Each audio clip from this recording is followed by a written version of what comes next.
Queridos, antes de eu ler o texto, eu tenho tido da parte do Senhor uma incumbência e, na verdade, um prazer. Eu tenho tido um olhar com muita atenção para o livro de João. Eu não sei se todos fazem parte do grupo do WhatsApp da igreja, mas eu pedi autorização ao pastor Ivaldo e ele me permitiu. Eu compartilho lá um pouco de um alimento diário que eu faço todos os dias, uma palavra e tal. E eu estou tratando todos os dias um versículo do primeiro capítulo de João. Então, parece que hoje até uma irmã de outra igreja perguntou: mas pastor, você só fala sobre João? É que eu já faço esse trabalho, já faz uns 8 anos que eu envio diariamente às pessoas. E ele disse: mas pastor, só está falando sobre João Batista, é João, não tem outro tipo de alimento? E na verdade isso é proposital e eu quero ver, pela graça de Deus, terminar os 51 versículos do primeiro capítulo de João. E depois, se vir um capítulo 2, amém, e se não vir, envie outro. Deus é bom em todos os momentos. Então eu estou tendo um olhar muito clínico, muito espiritual também em relação ao livro de João. E tenho olhado para ele e encontrado tesouros encobertos e riquezas escondidas. Tenho observado ali coisas que faz todo sentido, que aquilo que aconteceu no anunciamento da vinda de Jesus faz tanto sentido para nossas vidas hoje, porque se ele não viesse, nós não seríamos o que somos, não é verdade? Então, sem mais delongas, eu gostaria que você se colocasse de pé em reverência à palavra, e junto comigo, abrisse o livro de João, capítulo de número 1, o capítulo 1, e eu vou ler do 36 até o 39, são 4 versículos. Até estava lembrando agora que no sábado passado eu tive a visita de 3 jovens lá em casa, e o povo bom, de papo, de prosa, de conversa, e nós comemos bastante, porque o crente quando se reúne tem fartura, e também nós falamos um pouco dessa palavra, e foi uma bênção, que Deus continue levantando os jovens como esses, que se importam com as coisas do reino de Deus. Quem encontrou diz amém? Amém. Ok, então o texto diz assim, versículo 36 do João capítulo 1. E vendo Jesus passar, disse: eis o Cordeiro de Deus. Os 2 discípulos, ouvindo dizer isto, seguiram Jesus. Versículo 38. E Jesus, voltando-se e vendo que o seguiam, disse-lhes: que buscais? Disseram-lhe: Rabi, que quer dizer mestre, onde assistes? Versículo 39. Respondeu-lhes: vinde e vede. Foram, pois, e viram onde Jesus estava morando, e ficaram com ele aquele dia, sendo mais ou menos a hora 10ª. Feche seus olhos, incline sua cabeça. Pai, aqui está a sua palavra, Senhor. Ela foi gerada, ó Deus, com entusiasmo. Pai, foi gerado, Deus, com um desejo, Pai, de compartilhar, ó Deus, algo precioso, algo importante sobre a salvação. Eu quero rogar, ó Deus, que o Senhor, que é o emissor dessa palavra, possa me usar como transmissor e possa ser, ó Deus, encontrado na vida dos meus irmãos como receptor, e eu também como receptor, ó Deus, desta palavra. Que essa palavra, Senhor, encontre guarita em nossos corações, e que ela habite, e que ela, ó Deus, seja plantada, e ela germine, e ela frutifique, e os frutos permaneçam. Abençoa esta noite, abençoa nossas vidas. Eu sei que a sua presença já se faz real, mas eu quero pedir, ó Deus, que o Senhor movimente no meio da tua igreja, e que na nave dessa igreja, Deus, o Senhor possa, Deus, estar respondendo perguntas, possa, Deus, estar dando direção, mostrando o chamado e respondendo, ó Deus, aquilo, Pai, que está no nosso coração. A tua palavra, ela é viva e eficaz, ó Pai, e é penetrante, mais penetrante que espada alguma de 2 gumes, e penetra, Pai, até a divisão da alma e do espírito, das juntas e das medulas. Eu peço, Deus, que ela venha dessa forma em nossas vidas, em nome de Jesus. Amém? Podeis assentar.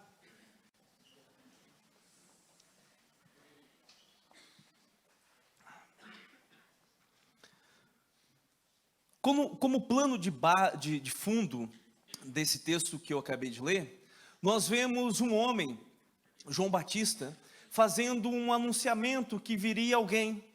E ele tem um chamado que é tão importante, mas ao mesmo tempo ele é simples, porque ele explica muitas coisas a respeito do que viria ser Jesus, mas ele não faz grandes explicações. Ele repete muitas vezes. Ele é uma pessoa que tem um chamado, e esse chamado, ele se detém muito fielmente àquilo que Deus mandou ele fazer. Ele não se intitula sendo profeta, mesmo sendo. Ele não intitula sendo a pessoa que viesse no espírito de Elias, mesmo sendo. Ele não se intitula como Cristo, mas um pré-anunciador de quem era Cristo. E ele repete isso várias vezes. E ele tem no seu coração o desejo apenas de mostrar quem é Cristo, quem é o Messias. E ele faz isso de uma forma muito veemente, ele é até incisivo, ele é uma pessoa que não tem muitas delongas. E até nas pregações dele, ele usa pregação que hoje seria pouco aceita. Ele chama as pessoas para o batismo dizendo para elas: vocês são raça de víboras. E ele começa a falar coisas terríveis contra aquelas pessoas, mesmo sendo verdade. E aquelas pessoas, por causa da presença do Senhor mostrada na vida dele, começa a se entregar ao Senhor e começa a entender que precisava preencher um vazio que estava no seu coração. Sabiam que não estava vivendo da maneira correta, da maneira certa, e aceitavam. Então havia discípulos que começaram a seguir este homem, mesmo ele não querendo ter discípulos, mesmo ele não procurando ter seguidores, ele tinha pelo menos algumas pessoas que o seguiam. E como ele não queria nenhuma glória para si, nenhuma honra para si, no versículo 36, ele vê Jesus passando ali onde ele está a batizar, perto do Rio Jordão, e ele grita, ele exclama: eis aí o Cordeiro de Deus. Se você observar o versículo 29, ele repete, no versículo 36, ele repete a mesma coisa no versículo 29. E no versículo 29 vai dizer assim: eis aí o Cordeiro de Deus que tira o pecado do mundo. Ali havia 2 discípulos que estavam ao pé dele. E começa o seguir quem? Jesus, quando ele falou que este é o Cordeiro. Quando ele fala a respeito do Cordeiro, ele faz uma clara menção a respeito do que significava o Cordeiro. Ele está fazendo menção daquilo que é o Cordeiro Pascal. O Cordeiro que, ali em Êxodo capítulo 12, se não me falha a memória, é o Cordeiro que era imolado na instituição da Páscoa. E o sangue desse Cordeiro sem mácula de um ano, era passado nos umbrais, mostrando que a morte daquele Cordeiro daria vida para quem estava dentro da casa. Ok? Então, para quem estava ouvindo, já entenderia quem era esse Cordeiro de Deus. E o versículo 37... pode voltar ali para mim. Versículo 37 dizia que havia 2 discípulos que, ouvindo falar sobre isso, seguiu Jesus. Ok? Versículo 38. E agora eu quero entrar naquilo que o Senhor tem ministrado ao meu coração. O texto diz assim: e Jesus, voltando-se e vendo que o seguia, disse-lhes uma pergunta: o que buscais? Se você for observar nessas Bíblias maravilhosas que nós temos acesso, existem umas Bíblias que as palavras de Jesus estão escritas em vermelho. Quem tem essa Bíblia aqui no nosso meio? Você vai observar que esta é a primeira palavra dita por Jesus, que foi referido por João, o apóstolo. E a primeira palavra, o primeiro dizer, a primeira estrofe, a primeira frase que Jesus diz é uma pergunta: o que você está procurando? O que você busca? O que está ardendo no teu coração? E eu começo a lembrar que nós estamos numa vida cheia de busca. Desde muito novos nós estamos buscando. Mesmo de uma maneira inconsciente ou uma maneira consciente, quando nós éramos crianças, nós estávamos buscando alguma coisa. Buscamos ter a atenção dos pais, buscamos alimento, buscamos conforto, buscamos carinho. Nós crescemos um pouquinho mais e já estamos na idade de 5, 6 anos, nós buscamos ter brincadeiras, ter prazeres, ter amigos, ter traquinagem, sempre estamos à procura de coisas, em busca de coisas. Passado mais algum tempo, já na pré-adolescência, nós estamos com interesses e busca de outras coisas. E passa a pré-adolescência, vem a juventude, e sempre há uma busca. As pessoas sempre estão buscando alguma coisa.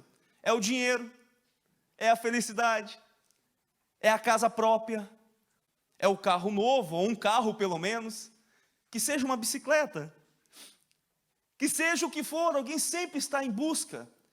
E às vezes nós buscamos e não preenchemos-nos. E Jesus sempre está perguntando, e quando ele faz a primeira coisa ao ver aqueles homens que estavam seguindo, é a pergunta que ele faz para mim e para você nessa noite: o que você está buscando?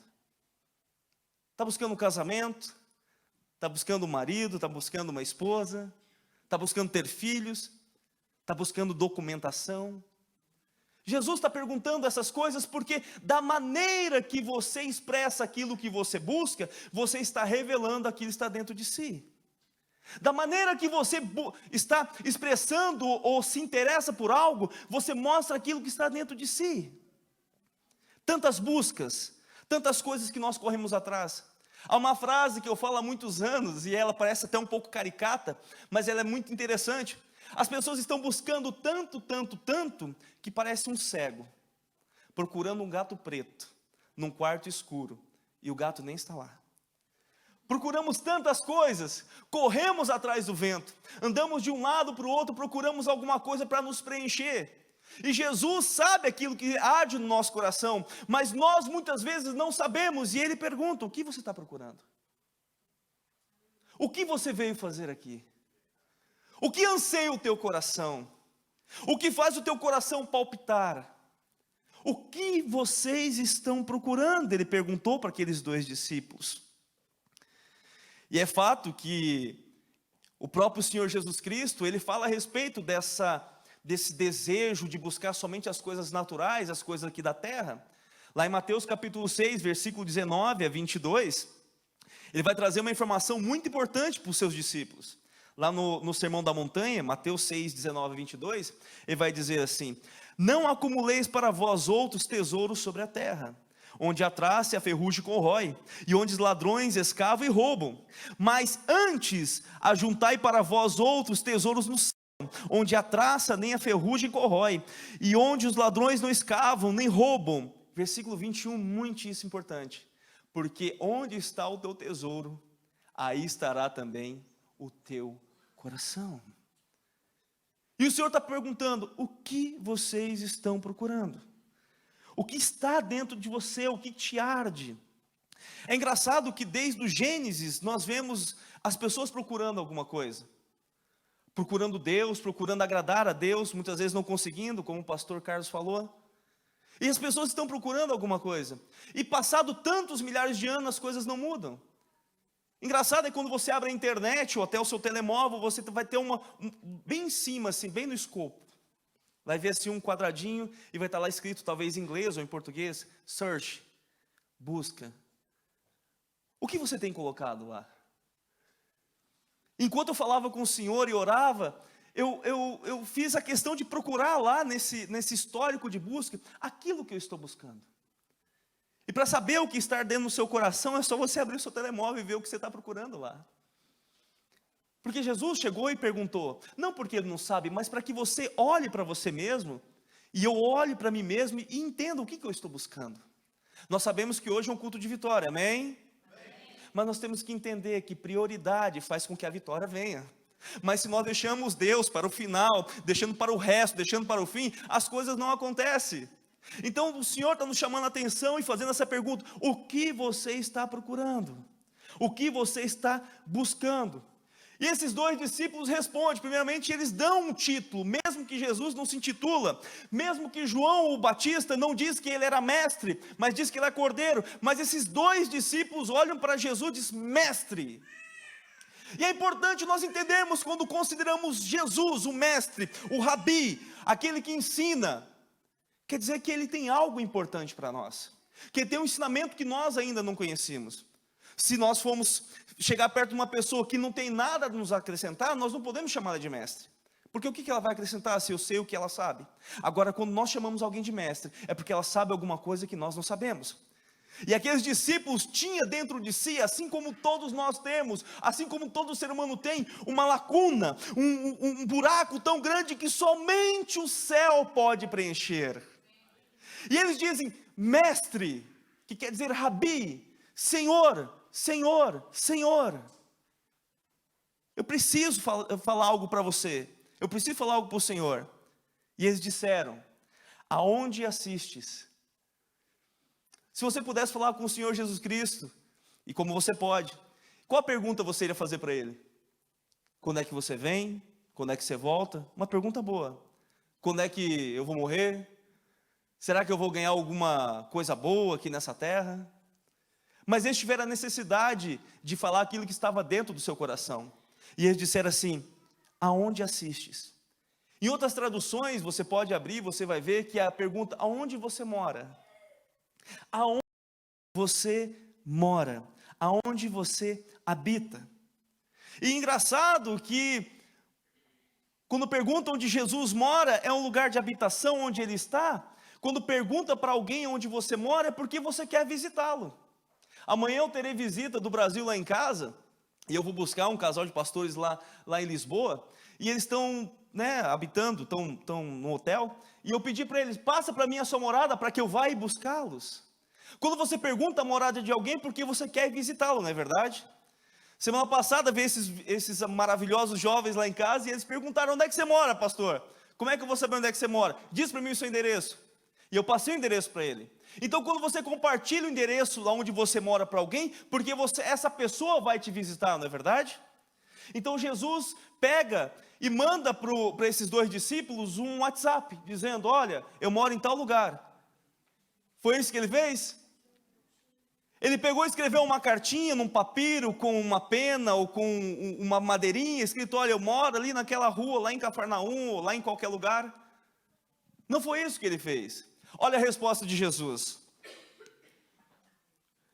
Versículo 39. Respondeu Jesus, vinde e vede. Aqui nós já temos o entendimento daquilo que Jesus faz. Ele não diz assim, vão e vejam. Jesus não está dizendo, olha, vai lá e resolva sozinho, tenta encontrar. Eu estou escondido, tenta me achar. Ele está dizendo assim, vinde e vede. Ele está dizendo, venham e eu vou levar vocês até lá para conhecer onde é que eu moro. Jesus está dizendo assim, eu não quero que vocês apenas me chamem de mestre e não aprendam nada comigo, mas para você aprender algo com alguém, você tem que gastar ou investir tempo. Não é verdade? Quem já ouviu aquela frase, quer conhecer uma pessoa, come 1 quilo de sal com ela. O que isso quer dizer? É você pegar uma colher e pegar 1 quilo de sal do Pingo Doce e comer? Não, é você comer um pouquinho de comida todos os dias com ela.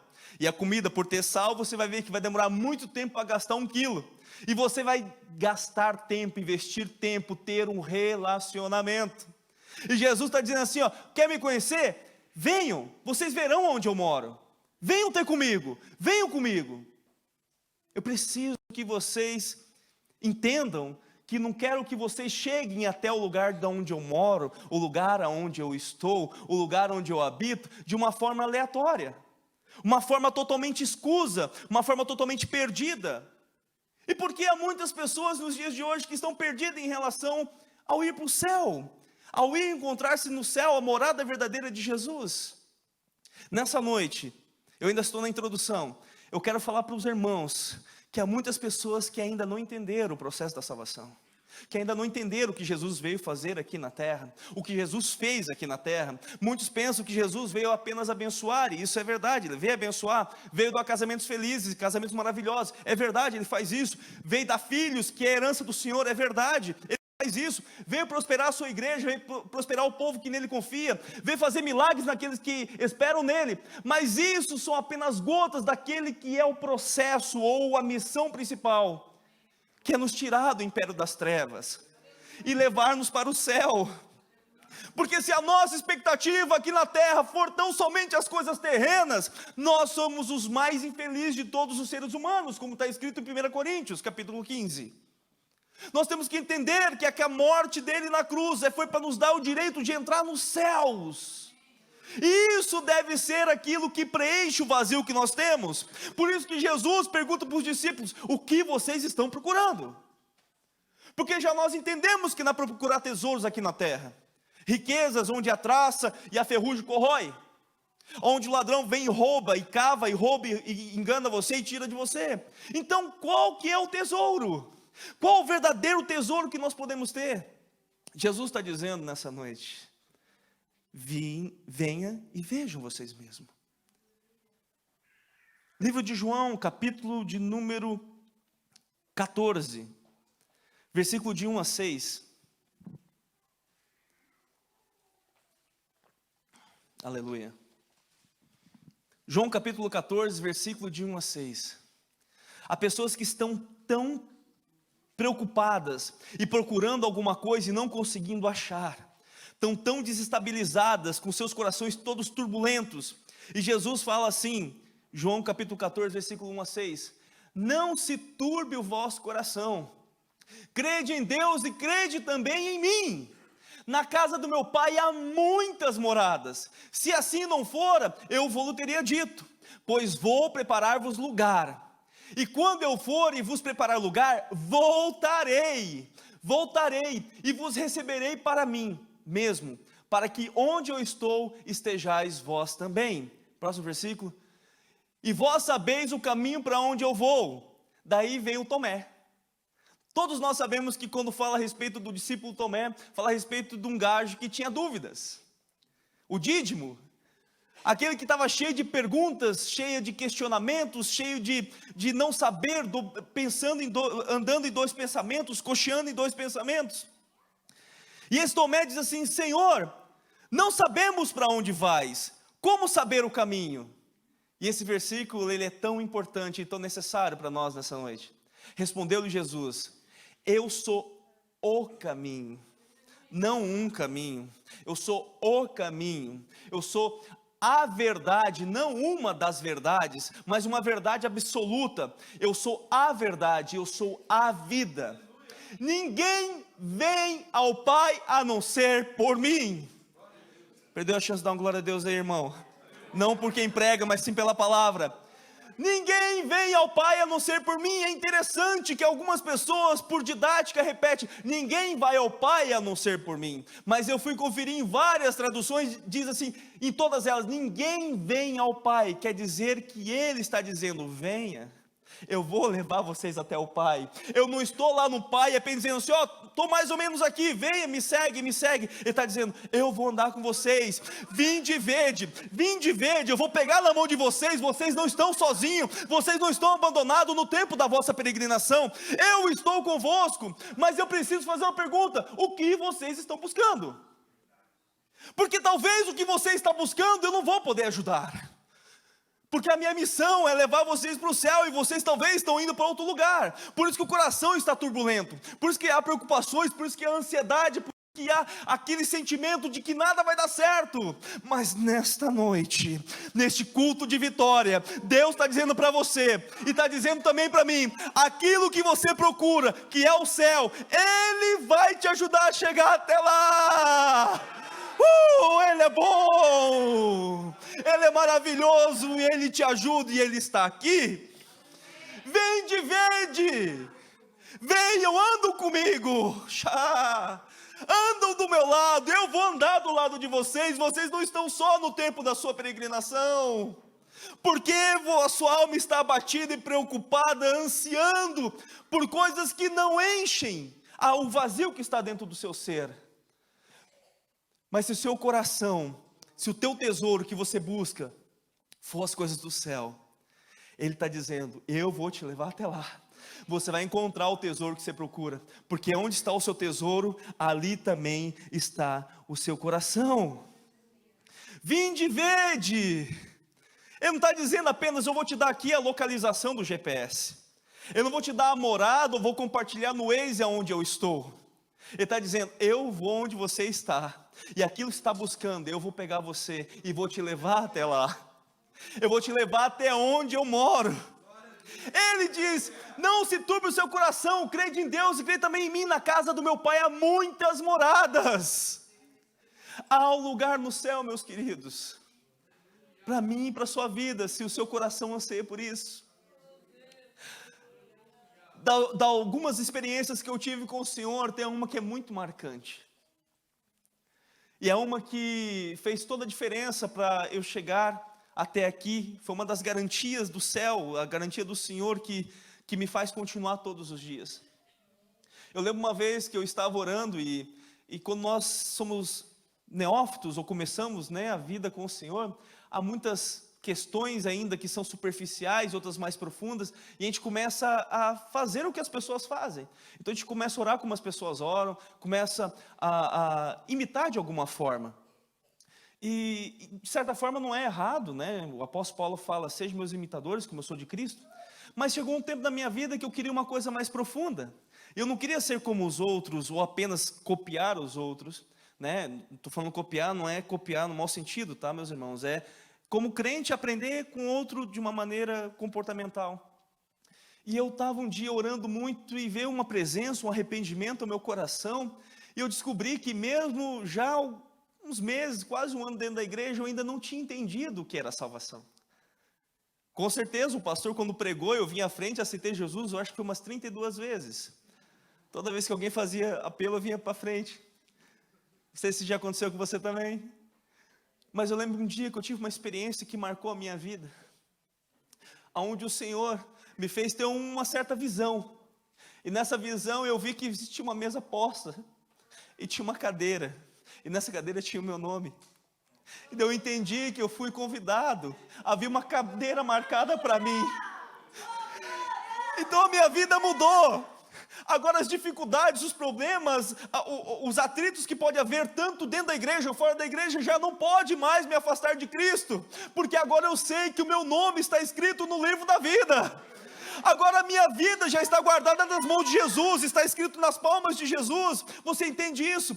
Como você quer construir uma casa começando pelo teto? Nós temos que começar pelo fundamento, e a salvação do cristão é o fundamento da vida cristã.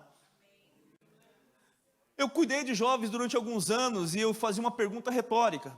A pergunta retórica é aquela que não necessita fazer a resposta visivelmente, é apenas uma pergunta, né? Não precisa ser respondida. E a primeira pergunta que eu fazia para os jovens é assim: você acredita na sua salvação? Não levanta a mão. Como eu posso fazer hoje? Você acredita que Jesus te salvou? Daí conversando depois, não com os que talvez tentaram levantar a mão, mas em conversa, muitas pessoas, olha, pastor, eu já estou há 4 anos na igreja, 5 anos, e eu ainda não sei se sou salvo.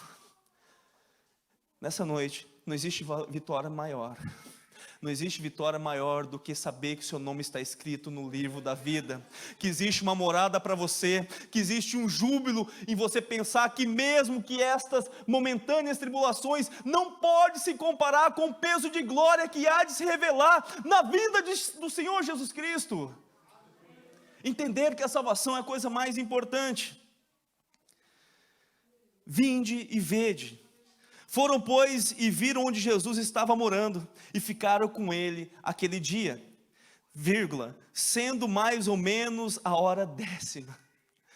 Sabe, a Bíblia está cheia de coisas escondidas, não escondidas para que a gente não ache, mas verdades que quem escreveu não pensou a profundidade que tinha isso, ele só escreveu o que ele viu, o que aconteceu, mas depois nós conseguimos entender o que significa isso. Quando está escrito aqui, sendo mais ou menos a hora 10ª, você lê isso e passa batido, não é verdade? Mas de manhã eu estava orando e o Senhor falou algo no meu coração, e ele disse: o que é a hora 10ª? E eu fui começar a perguntar: o que é a hora 10ª? Por horário do judeu, a hora começa a partir do nascer do sol, às 6 horas da manhã. Então a hora 10ª é 10 horas a mais. Então, algumas Bíblias já vai ter essa informação, que ao invés de ser a hora 10ª, vai estar escrito às 16 horas, ou às 4 horas da tarde. Só que o texto também não diz que é às 16 horas, nem às 4 horas da tarde, mas diz mais ou menos a 10ª hora. E eu falei assim: mas Senhor, que informação é essa? Que horário é esse? Queridos, presta atenção nisso. Mais ou menos 3 anos e meio depois, perto das 9 horas da tarde, né? A 9ª hora, você vai ver isso em capítulo 15, versículo 34. Abra comigo. Às 9 horas, a 9ª hora, olha só o que aconteceu. Marcos 15, 34 a 38. Diz assim: a hora 9ª, clamou Jesus em alta voz, dizendo: Eloi, Eloi, lama sabachthani, que quer dizer: Deus meu, por que me desamparaste? Alguns dos que estavam ali ouvindo diziam: vede, ele está clamando por Elias. E um deles correu e embebedou, ou embeber, uma esponja de vinagre, e pondo-a na ponta de um caniço, deu de beber, dizendo: deixai, vejamos se Elias vem tirá-lo. Versículo 37, mas Jesus, dando um grande brado, expirou. Versículo 38, e o véu do santuário rasgou-se em 2 partes, do alto ao baixo. A importância daqueles discípulos ter uma pergunta de Jesus perto da 10ª hora, tem muito a ver com aquilo que aconteceu 3 anos e meio depois, no dia da sua morte, na 9ª hora, né, mais ou menos a 10ª hora, a 9ª hora, onde ele diz assim, ele bradou, e algo que era impossível para todos os judeus aconteceu naquele dia. o véu se abriu. Existia o Santo dos Santos e os homens não poderiam entrar lá, somente o sacerdote uma vez por ano.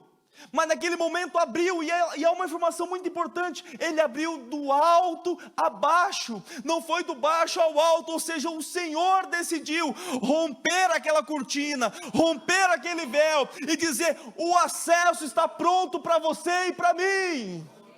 Mas ele faz uma pergunta antes: o que você está buscando? O que está no seu coração? Qual o seu tesouro? O que preenche o seu coração, a sua mente, a sua alma? A importância de responder isso para você mesmo, responder isso para Cristo, muda tudo. Muda a sua maneira de ver as coisas, muda a sua maneira de ver os seus irmãos, muda a sua maneira em relação à igreja. Talvez nessa noite seja uma palavra de introspecção, onde nós venhamos entender que se nós não buscarmos Ele, talvez nós estamos buscando só coisas que nos afastam dEle. Se nós não buscar saber onde Ele está, talvez nós estamos indo para outro lugar onde Ele também não esteja. Você está entendendo isso? A importância de saber o que nós estamos buscando mostra o que está dentro do nosso coração. João capítulo 14, versículo 16 agora. Quando Jesus já está indo para o céu, sendo assunto ao céu, Ele traz um consolo, Ele traz uma palavra que mostra que nós não ficaremos só. Ele diz assim: e eu rogarei ao Pai, e Ele vos dará outro Consolador. Como explicou muito bem o pastor Ivaldo, não é outro Consolador qualquer, mas uma da mesma essência, um igual a Ele, um outro Consolador, a fim de que esteja para sempre com vocês. Queridos e queridas, irmãos e irmãs, o ir para o céu não é uma coisa que nós conseguimos sozinhos. Nós precisamos da ajuda do Espírito Santo. Nós precisamos ser guiados por esse outro Consolador, e que está gerando em nós o céu aqui ainda na terra. Eu tenho feito uma oração igual foi um dos avivalistas do tempo passado. Eu acho que foi Leonard Ravenhill. Ele diz assim: Senhor, imprime ou escreve os céus nos meus olhos, para que tudo, quando eu olho, eu vejo o céu. Quando eu olho o irmão, a irmã, eu consigo ver o céu e amá-los como o céu o ama. Eu consigo ver a dificuldade que eu tenho no trabalho, o patrão chato, ou o colega que é o teu mal, ou a dificuldade financeira, ou a dificuldade na política, onde é que seja. Eu consigo ver o céu. E consigo ver que os 100 anos, no máximo, ou 120 anos que eu moro aqui na terra, não é algo que pode me tirar essa certeza da eternidade no céu, amém? E o Senhor continua perguntando: o que você está buscando? O que eu estou buscando? Saul, por mandado do seu pai, estava à procura, estava buscando jumentas que tinham fugido. E na procura de jumentas, ele encontra Samuel, e Samuel muda toda a história da vida daquele homem. Josafá, isso está em 1 Samuel 9:3. Josafá, ele faz barcos e manda esses barcos à procura de ouro, o ouro de Ofir. E ao esses barcos irem, todos eles quebram e ele não consegue ouro nenhum. A mulher virtuosa, em Provérbios 31:13, ela procura lã e linho, e no final ela consegue fazer um trabalho bom. Você está vendo que os três procuraram coisas, e os três resultados foram diferentes? Saul procurou jumento e encontrou um profeta, e depois virou rei. Josafá estava procurando ouro, e o dinheiro que ele gastou para construir navios quebraram. A mulher virtuosa procurou coisas pequenas e conseguiu fazer com aquelas coisas pequenas coisas gigantescas, e foi chamado de uma mulher virtuosa, e dá exemplo para todas as mulheres de hoje. Você está observando que aquilo que você busca determina o seu caminho? Aquilo que você busca transforma na sua maneira e a sua história? Provérbios capítulo 14, versículo 12 diz assim: há caminhos que para o ser humano parece direito, mas o cabo dele é caminho de morte. E Jesus diz, eu sou o caminho, eu sou a verdade, eu sou a vida, e ninguém vem ao Pai a não ser por mim. Aquilo que você busca determina o caminho que você está andando. Você consegue parar um pouco e pensar, uma palavra talvez até um pouco confrontativa, e eu não quero aqui criar nenhum tipo de sabores, mas entender que aquilo que nós vivenciamos determina aquilo que nós estamos buscando. Aquilo que nós estamos praticando hoje, ou estamos vivendo hoje, são resultados das procuras que passamos no passado. O que você, o que eu estamos buscando? O Senhor pergunta. Aqueles dois discípulos, que um é André e o outro não diz o nome, possivelmente é João, o que escreve. André quer dizer valoroso, João quer dizer agraciado por Deus. Eles entenderam o que eles queriam. Eles entenderam como preencher a lacuna deles, que fazia eles abandonar tudo e seguir um profeta no deserto, e depois seguir aquele que o profeta disse que é o Messias. Porque eles tinham dentro de si uma lacuna, e eles queriam preencher isso. E eles decidiram. E eles disseram para o Senhor que perguntava: eu quero saber onde você mora, Senhor. Antes da riqueza, antes do bem que corrói, antes da riqueza que o ladrão rouba, antes de qualquer outra coisa, eu quero saber onde o Senhor mora, porque eu quero te visitar. E eu quero estar com o Senhor. Eu quero estar com o Senhor. Eu quero viver perto do Senhor. Há uma música, e eu não canto, e dê glória a Deus por isso. Porque até eu falei esses dias atrás, até minhas palmas são desafinadas. Se é possível desafinar na palma, eu consigo. Mas eu adoro. Bem no cantinho lá, sem ninguém ouvir, eu adoro. Mas há uma música que fala que seja meu universo, que ocupe cada um dos meus pensamentos, que seja o Senhor meu alimento, que seja a luz em minha janela, seja tudo em mim. Se nós não tivermos esse desejo para o Senhor, nós estamos procurando qualquer outra coisa, menos o Senhor. O que nós estamos buscando? Talvez alguém que seja jovem ou não, seja um jovem de 40, 50 anos, ou de 60, não sei, todos nós somos jovens, né? Mas talvez você pode dizer para você mesmo: eu não sei ainda o que eu estou buscando. Já fazem tantos anos que eu estou na igreja e ainda não sei o que eu estou buscando. Eu estou indo porque o povo vai, eu estou indo pela massa. Mas o Senhor falou com aqueles dois homens pessoalmente. Ele não falou com a multidão, ele falou diretamente para os dois. O texto diz: virando para os dois, perguntou-lhe, disse-lhe: o que vocês estão buscando? Se você talvez, passado muitos anos, não consegue ainda saber o que você está procurando, está como aquele cego, procurando o gato preto dentro de um quarto escuro, que ele nem está lá, o Senhor tem uma resposta para mim e para você. E o mais engraçado é que essa resposta e essa palavra é tão simples, você já leu tantas vezes. Está escrito lá em Mateus capítulo 6, versículo 33. Mateus capítulo 6, versículo 33, foi o versículo do meu casamento. Todos nós talvez saibamos ele de cor, mas olha só que profundidade. Buscai, pois, em primeiro lugar, o seu reino. Ali existe uma ligação e a sua justiça, mas vamos falar do seu reino. Se você não buscar o reino em primeiro lugar, as demais coisas não serão acrescentadas. Eu faço a pergunta ao contrário: as coisas já foram acrescentadas, meu irmão? Pastor, não foi ainda. Então talvez eu em algum momento, você em algum momento, não está buscando o reino em primeiro lugar. Quando fala do reino, fala a respeito do rei Jesus. Buscar ele de manhã, não buscar ele como uma das alternativas, mas buscar Jesus como a única alternativa. Eu gosto de dizer, quando estou dando discipulado, Jesus não é a melhor opção.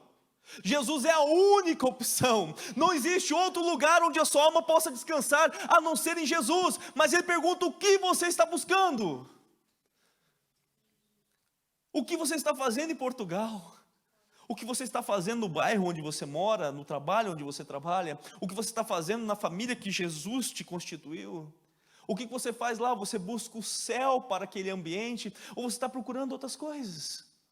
A grande pergunta é essa: o que você está procurando? Buscai primeiramente o reino de Deus e a sua justiça, e todas as coisas vos serão acrescentadas. Nós não iremos pegar um texto fora do contexto. O contexto fala a respeito das coisas primordiais: o alimento, a vestimenta, onde morar. Ele diz que isso não vai faltar, será acrescentado. Mas a questão é sobre buscar primeiramente o reino, buscar primeiramente o rei.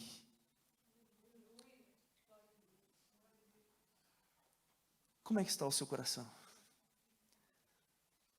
Alguns anos atrás, o meu coração estava turbulento, porque eu não tinha real certeza daquilo que eu estava buscando, e não sabia se eu estava buscando a coisa certa, ou em aquele momento eu nem sabia se eu realmente era salvo. Existem muitas perguntas que as pessoas fazem para saber se é salvo, né? Eu descobri uma, algum tempo atrás, que é assim: se você tem medo da morte, é possível que você seja salvo. Isso é uma coisa minha, tá? Porque a morte é o caminho, ou é o estalo que te leva mais perto do seu Senhor. Lógico, ninguém quer morrer, não é verdade? Nós queremos cumprir o nosso chamado aqui na terra, amém? Queremos deixar o nosso legado, né? Não podemos deixar a viúva bonita por aí, né? Temos que cumprir. Eu falei para o Senhor, eu quero ver até os 96 anos. Mas eu estou dizendo que eu já não tenho mais medo dela.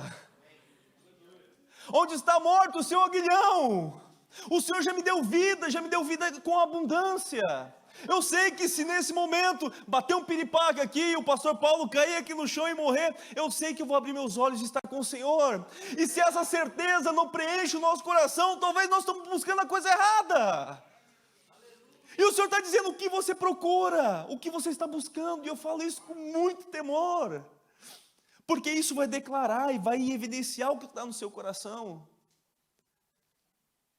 É possível que você, ao chegar em casa, vai olhar o histórico do seu telemóvel e vai procurar: será que eu estou procurando as coisas certas? Só estou vendo passagens de viagem que eu nunca vou fazer, hospedagem de Airbnb que eu não vou conseguir fazer esse ano ainda, viagens para Maldiva que está muito caro, vou ter que vender um rim, uma córnea. Ou estou buscando o que significa aquele texto, o que significa justificação, o que significa regeneração em Cristo, o que significa ser salvo, o que significa buscar o Senhor em primeiro lugar. O que preenche o seu coração é o seu Deus, o que preenche a sua mente é aquele que você busca mais. Você pensa em Jesus Cristo somente nessas 2 horas quando você vem para a casa do Senhor? Ou quando você está de manhã, está lá no trabalho, e você começa a lembrar de coisas, e começa a adorar o Senhor, e vem aquilo que esses dias atrás eu preguei, doxologia, você começa a adorar o Senhor no meio do povo, e o povo diz assim: esse cara é doido, esse cara é maluco. Não, é porque eu tenho certeza que eu vou morar no céu, e eu gostaria que os seus lábios estivessem printado agora um sorriso que você vai morar no céu, e que você tem certeza da sua salvação. E se Jesus perguntasse agora diretamente nos seus olhos, como seu discípulo, dissesse: o que você busca? Você poderia dizer: eu quero saber onde o Senhor mora, porque eu vou morar lá também. Eu vou morar com o Senhor. Eu vou comer na mesa com o Senhor. Eu não vou ser mais apenas uma visita que vai lá de vez em quando, de 7 em 7 dias, mas eu vou estar junto com o Senhor, porque o seu Espírito agora habita dentro de mim, e não tem outro lugar onde eu possa viver a não ser junto com o Senhor. Você pode dar um amém por isso? Como é que está o seu coração?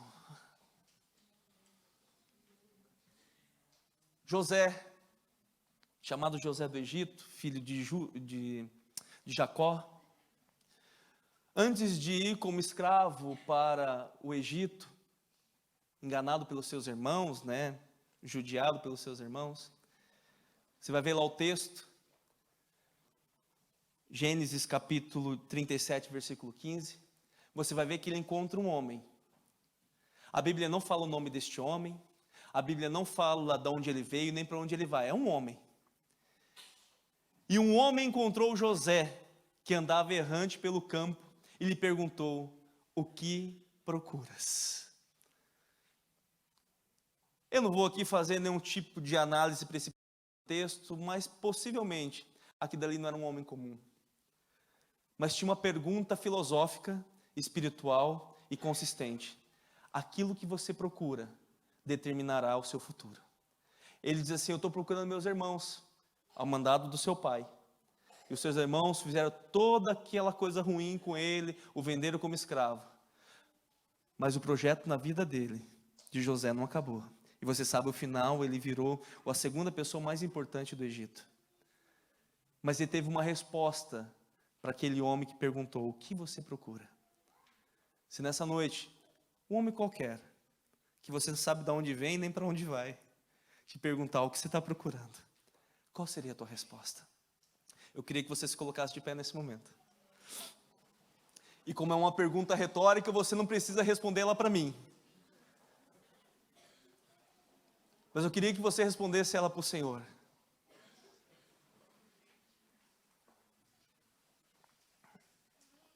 Se o Ministério de Louvor pudesse subir aqui para ficar mais bonito. Aleluia. Aquele homem, ele que encontrou José, que estava errante pelo caminho. Estava errante pelo caminho. Não sabia para onde ia. Ele estava procurando uma coisa que não sabia onde estava. Aquele homem fez uma pergunta que mudou toda a história de José. Se não houvesse esse homem, possivelmente não haveria a história de José como nós conhecemos. O que você procura, José? O que você procura, Paulo?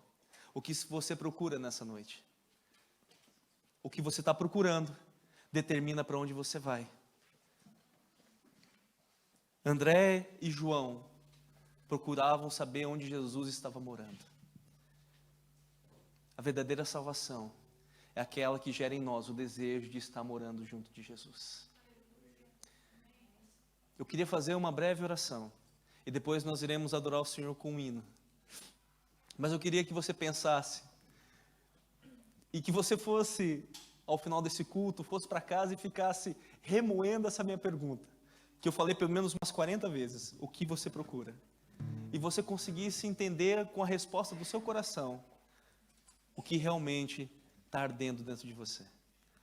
Se for morar perto de Jesus, você está procurando a coisa certa, porque Ele está dizendo: eu vou pegar na sua mão e vou te levar lá, e você vai ver, há um céu à tua espera, você não é esquecido, você não é abandonado, não se sinta perdido no meio dessa multidão, você não caiu de paraquedas no meio dessa terra, há uma resposta, apenas busque, porque também está escrito: quem me busca me encontra.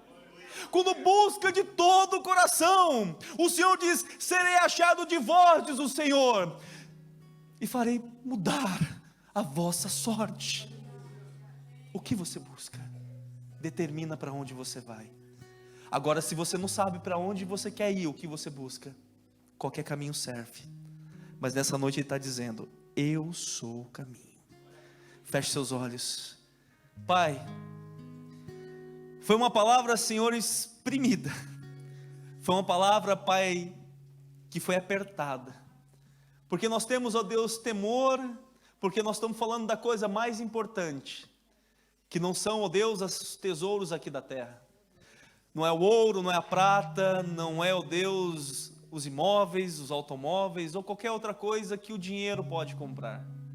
Mas falamos daquilo, ó Deus, que sustenta todo o projeto do Senhor. Tirar-nos daqui, Senhor, e levar-nos para perto de Ti. E entendemos, ó Deus, que há um confronto, há uma admoestação, que nós devemos, ó Deus, procurar o Senhor e o seu reino em primeiro lugar.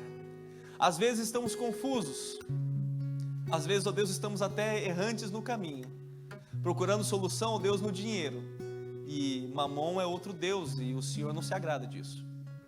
Às vezes procuramos, ó Deus, na ajuda do homem, e a Tua palavra diz, ó Deus, que maldito aquele que confia no homem e faz da sua força o seu braço. Às vezes procuramos em nós mesmos, ó Deus, e nós vemos que não conseguimos nos ajudar. Mas nessa noite nós queremos inclinar o nosso coração, Senhor, e dizer que dependemos única e exclusivamente do Senhor. Precisamos do Senhor, porque eu não quero, Deus, ser rico nessa terra e não entrar no céu. Eu não quero, Deus, ser, ó Deus, abastado nesse plano, ó Deus, e ser impedido de chegar perto do Senhor. Porque quem tem o Filho tem tudo.